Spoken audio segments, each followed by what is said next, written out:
Ya semuanya sudah selesai. Sebenarnya urusan nasab ini sudah selesai. Dari mana sudah selesainya? Ya dari debat di Rabitah Alawiyah kemarin yang lawan kursi kosong itu. Said Fikri Syahab dan Gus Wafi berhasil membongkar, membuka kedok Guru Gembul sebetulnya. Selama ini masih samar-samar Guru Gembul nih. Ngelawan kursi kosong aja berat mereka.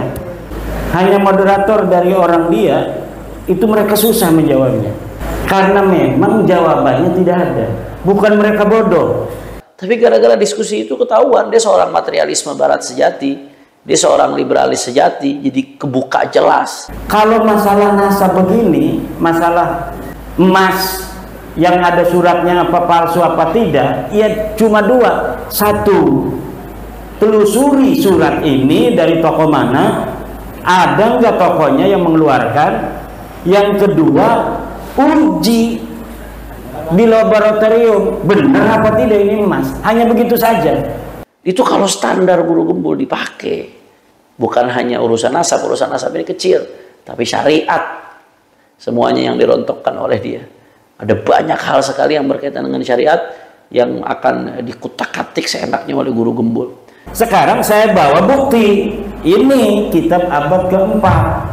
Namanya Siri Silsilatil Alawiyah. Ini kitab abad kelima. Namanya Tahdhibul Ansab. Namanya Al-Majdi Muntaqilatul Talibiyah. Ini kitab abad ke-6 597 Hijriah. Namanya As-Sajarah Al-Mubarakah. Ini abad ke-7 namanya Al-Fakhri. Ini abad ke-7 namanya Al-Asili. Ini abad ke-8 namanya As-Sabatul Musal. Ini abad ke-9 namanya Umdatul Talib. Tidak ada Ubaid sebagai anak Ahmad. Sehingga sangat tepat kemarin Gus Wafi dan Said Fikri Syahab tidak terpancing untuk meladeni, sehingga tidak melebar kemana-mana dan akhirnya jadi terbongkar, terkuak itu kedok sebetulnya siapa seorang Guru Gembul. Nah kalau sudah ada bukti begitu, surah Istifadah sekarang ini gugur semua.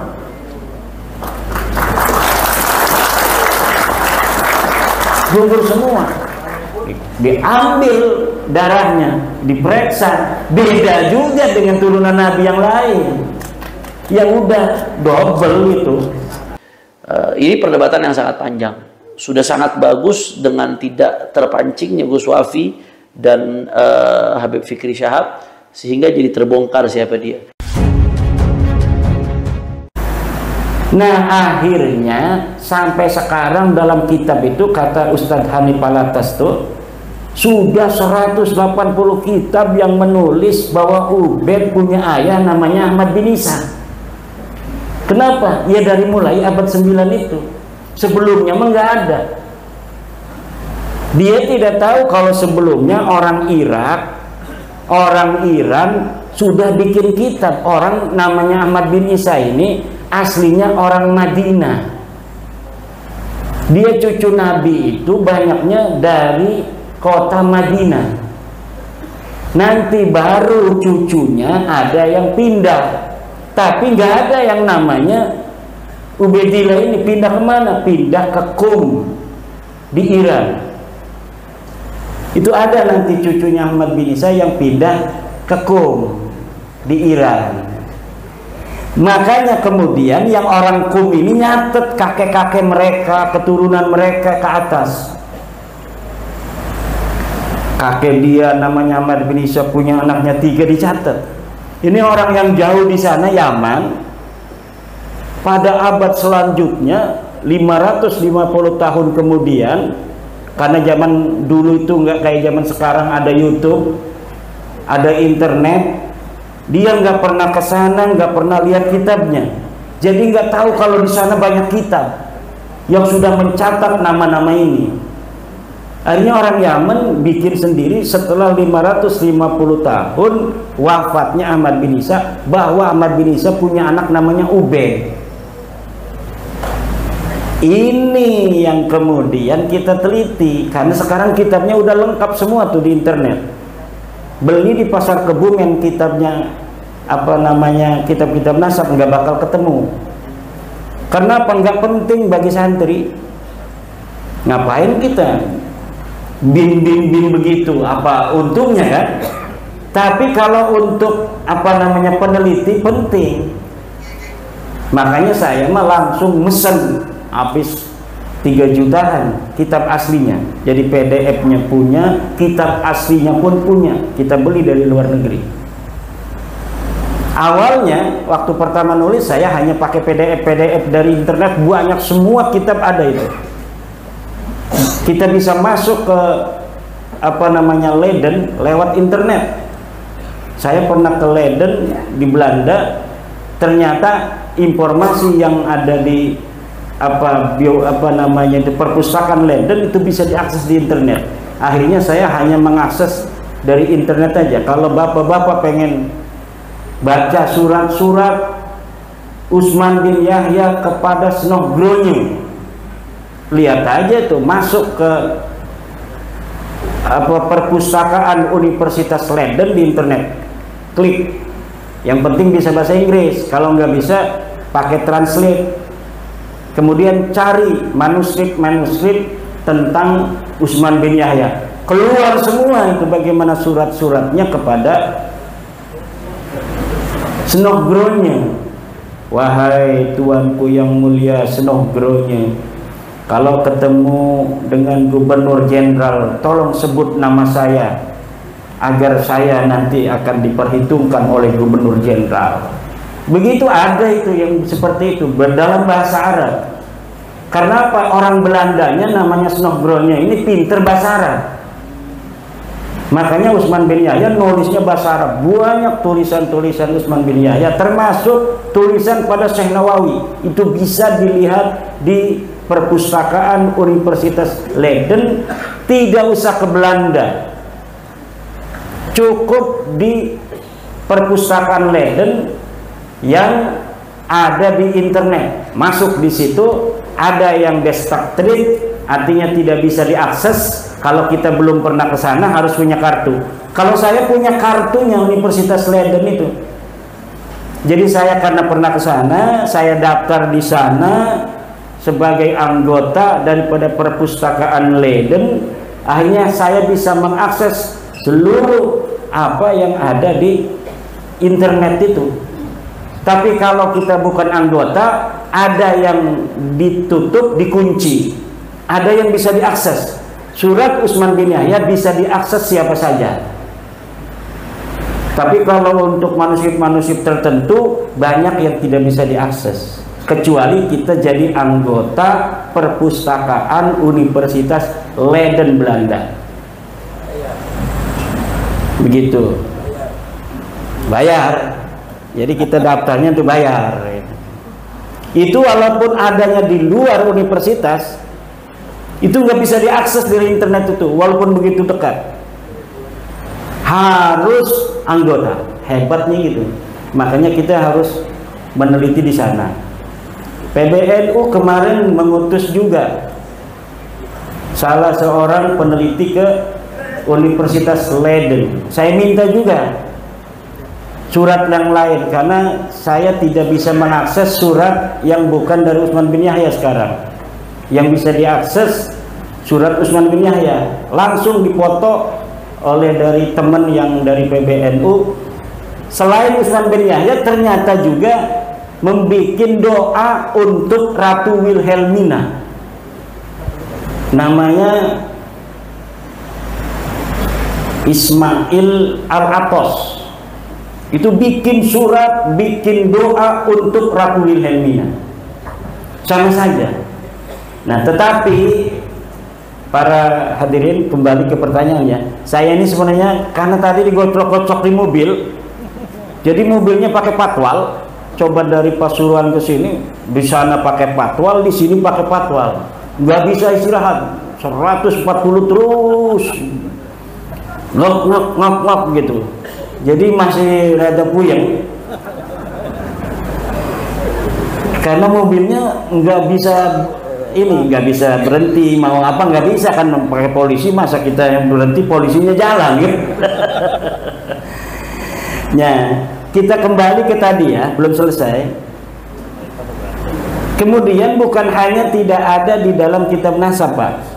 Dalam sejarah pun semua kitab sejarah yang ditulis di abad-abad itu kan banyak itu kitab. Imam Syafi'i itu Pak Kiai itu wafatnya 204 Hijriah.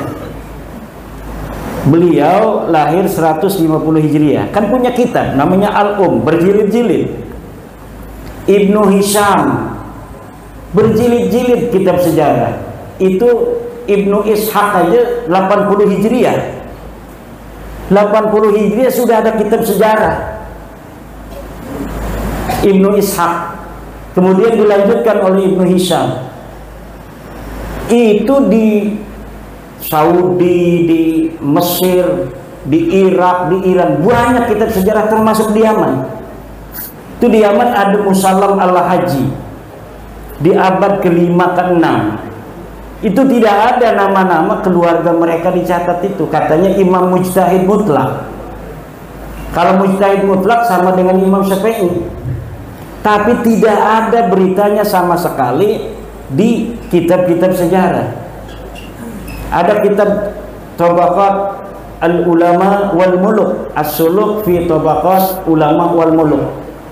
Katanya keluarga mereka sebagai mujtahid mutlak, sebagai imam, sebagai orang-orang ulama besar, sama sekali tidak ada di sana. Jadi ini yang terjadi sebagai apa namanya itu pengakuan yang sudah ratusan tahun, tapi ketika diminta bukti materialnya sama sekali tidak ada. Kemudian ada yang menarik tadi, ini yang saya senang nih pertanyaannya, pertanyaan tentang materi Syuhrah Istifadah. Ada digaungkan isu bahwa saya menolak Syuhrah Istifadah sebagai penetapan nasab. Saya tidak menolak Syuhrah Istifadah dalam penetapan nasab, tetapi Syuhrah Istifadah tidak bisa untuk mengisbat Ba'lawi, nggak bisa. Syaratnya Syuhrah Istifadah itu dia tidak boleh bertentangan dengan bayyinah. Itu min syuruti Syuhrah wal Istifadah adalah tidak adanya mudafi', tidak adanya dafi' dan tidak adanya mu'arid. Misalnya begini, saya tadi udah ngobrol sama Yai Wahid sama Pak Wakapolres tentang saya ini ngaku sebagai anaknya misalnya Yai Wahid, tapi ketika dilihat di dalam apa namanya buku catatan Yai Wahid tidak ada nama saya. Tapi kalau orang sejak kecil ikut kepada seseorang sebagai anak, lalu dikenal di desa itu dia sebagai anaknya, Syuhrah Istifadah itu namanya. Oh, dia anaknya Kang Idris, tapi hakikatnya dia anak angkat. Bagi orang yang tahunya dia itu anaknya Kang Idris, Syuhrah Istifadah itu bisa untuk digunakan. Artinya bisa itu kalau dia ditanya, itu anak siapa? Anak Kang Idris. Itu tidak dianggap berdusta dalam kesaksian, walaupun dengan Al-Quran. Misalnya, ayo bersumpah demi Allah bahwa si fulan ini anak Kang Idris. Demi Allah, si fulan ini anaknya Kang Idris. Itu namanya tidak berdosa mengisbat seorang anak yang sudah Syuhrah Istifadah. Mengenai benar atau tidaknya dia itu anak Kang Idris, itu hal lain. Jika tiba-tiba datang saksi dari keluarganya anak angkat ini mengatakan dia itu anak saya dan saya memberikan kepada Kang Idris waktu bayi, dan ini buktinya, ini fotonya, sidik jarinya, kan bayi sekarang disidik jari ya ini. Jadi di surat itu, di surat kelahiran sidik jarinya ada. Pas disidik jari diperiksa sama, bener ini, berarti ini sudah ada bayyinah bahwa dia bukan anak Kang Idris. Nah, Syuhrah Istifadah kalau sudah ada mudafi' begini, sudah ada mu'arid, sudah ada dafi', maka ini sudah tidak bisa digunakan. Sekarang kan Habib Syuhrah Istifadah nih sejak 2002, sebelum 2002 dia sebagai turunan Nabi. 2022 sebelum 2022 ini dia surah istifadah turun Nabi. Sekarang saya bawa bukti.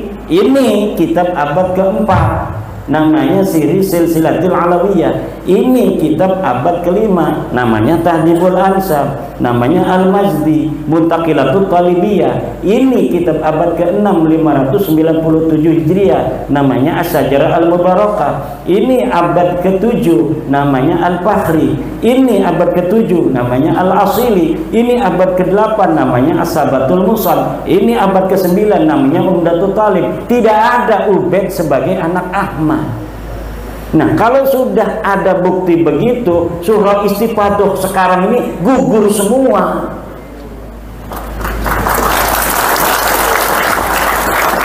Gugur semua. Diambil darahnya, diperiksa, beda juga dengan turunan Nabi yang lain. Yang udah double itu. Cuma saya sudah mengatakan itu, bahwa ketika kita sudah tahu begini, tidak mesti kita ini bermusuhan.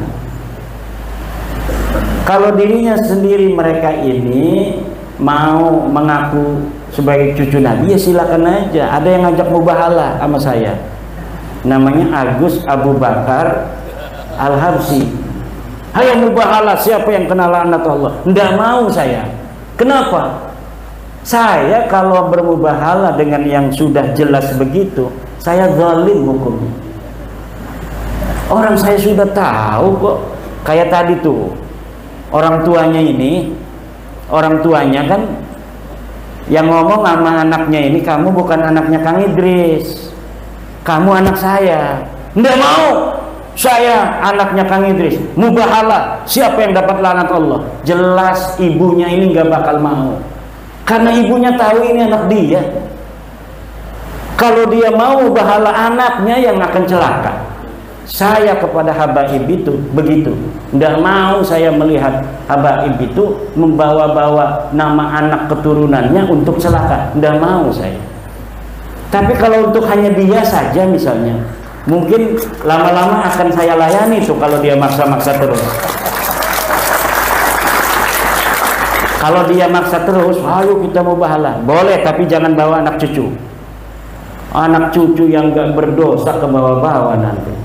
Kamu saja, siapa yang mati dulu? Siapa yang ini? Boleh nanti lama-lama mah. Tapi sekarang saya masih gak mau.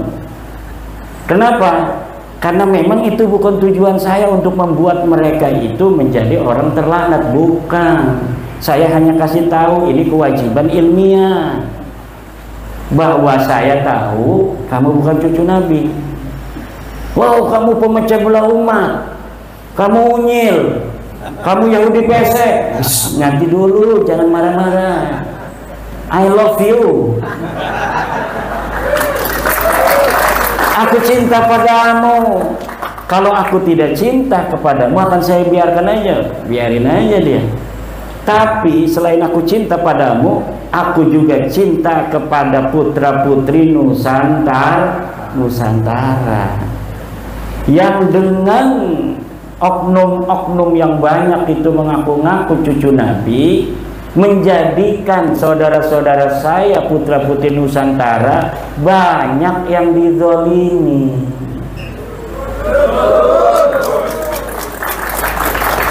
Setelah saya tahu kamu bukan cucu Nabi,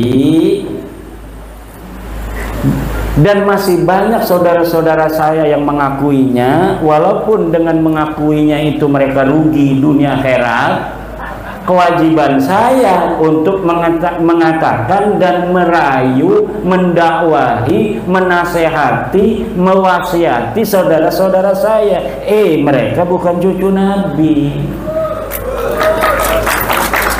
Kalau kamu mah urusannya masalah kamu, itu urusan sendiri. Mau ngaku ya itu kan kebebasan di dalam meyakini sesuatu. Tetapi kalau hubungannya dengan saudara-saudara saya, Mukibin, ini kan saudara saya Mukibin ini mantan Mukibin, ini mantan Mukibin, ini mantan Mukibin, ini mantan Mukibin besar ini. Saya mantan Mukibin juga. Banyak yang pernah kita berikan karena kita mengharapkan cinta kepada Rasulullah dan cintanya Rasulullah kepada kita. Kemudian kita memberi sesuatu kepada orang yang mengaku keturunannya, walaupun kita juga punya riwayat sebagai keturunannya, tapi kan kita tidak mengaku-ngaku. Kita mah dipegang aja sendiri, bisa jadi nanti akan ketemu Rasulullah diaku sebagai anak cucu bener. Alhamdulillah. Lebih baik kita deg-degan apa bener apa bukan ini silsilah orang tua kita, tapi kemudian kita karena bener apa tidak begitu, kemudian kita tidak mengaku-ngaku di hadapan orang, lalu ketika ketemu Nabi, wahai cucuku sini duduk bersamaku. Daripada orang yang tiap hari ngaku-ngaku sebagai cucu Nabi, marah kalau bukan apa dibilang bukan cucu Nabi, pas ketemu Nabi, wahai kakekku, kakek moyangmu, saya bukan kakek kamu, sama kamu. Daripada digituin, malu-maluin. Betul apa tidak? Dan saya kalau tidak yakin apa yang akan saya sampaikan ke masyarakat itu sebelumnya itu adalah kemaslahatan, saya tidak akan sampaikan. Lama itu bagaimana saya, apakah ini maslahat apa tidak buat habaib, terutama ini maslahat ataukah tidak untuk umat Islam. Kalau maslahat, ya Allah berikan keteguhan padaku untuk mau mengungkapkannya. Kemudian Allah memberikan keteguhan, ungkapkan. Buktinya tidak ada penghalang waktu saya mengungkapkannya. Ketika saya taruh itu di web pondok pesantren saya, langsung mendapatkan apresiasi dari seorang doktor Universitas Islam Indonesia Internasional yang di Depok. Nanti akan saya bahas katanya di channel YouTube saya. Dibahaslah oleh beliau. Waktu itu belum banyak yang mau nonton, karena beliau kan seorang ilmuwan kan ngomongnya ngebosenin. Ngomong namanya ilmuwan. Saya kalau ngelihat apa namanya itu Dr. Sugeng ngomong, itu harus berkali-kali itu di YouTube itu untuk bisa memahaminya. Beda kalau dengan kiai itu ngomongnya karena biasa dengan orang-orang awam, jadi cara menyampaikannya langsung dipahami orang awam. Kalau ilmuwan-ilmuwan yang di kampus itu, kalau Pak Dr. Sugeng Sugiarto itu nerangin DNA, saya puternya berulang-ulang. Akhirnya saya tulis lagi dengan bahasa sederhana agar bisa dicerna oleh masyarakat awam. Bahkan saya nanya dulu, ini saya tulis begini, Pak Dokter Sugeng, bener nggak yang saya tulis ini, yang diterangin Pak Dokter itu? Bener. Baru setelah itu saya sampaikan kepada admin RMI NU Banten dan nahdlatululum.com. Begitu. Nah, jadi apa namanya itu, hari ini ya semuanya sudah selesai. Sebenarnya urusan nasab ini sudah selesai. Dari mana sudah selesainya? Ya dari debat di Rabitah Alawiyah kemarin yang ngelawan kursi kosong itu. Ngelawan kursi kosong aja berat mereka. Hanya moderator dari orang dia itu mereka susah menjawabnya. Karena apa? Karena memang tidak ada. Karena memang jawabannya tidak ada. Bukan mereka bodoh. Kalau ilmu mah itu kan walaupun ada takarannya, tetapi kadang-kadang kan ada aja orang lebih tinggi dari ilmu tertentu, tapi ilmu yang lain tidak paham. Kalau masalah nasab begini, masalah apa namanya itu emas yang ada suratnya apa palsu apa tidak, ya cuma dua. Satu, telusuri surat ini dari toko mana, ada nggak tokonya yang mengeluarkan. Yang kedua, uji di laboratorium benar apa tidak ini emas. Hanya begitu saja. Dan ini sudah terbukti bahwa memang mereka tidak memiliki data. Kenapa mereka tidak memiliki data? Ya karena memang selama 550 tahun itu tidak ada sama sekali itu. Nama-nama itu nama-nama yang dibikin.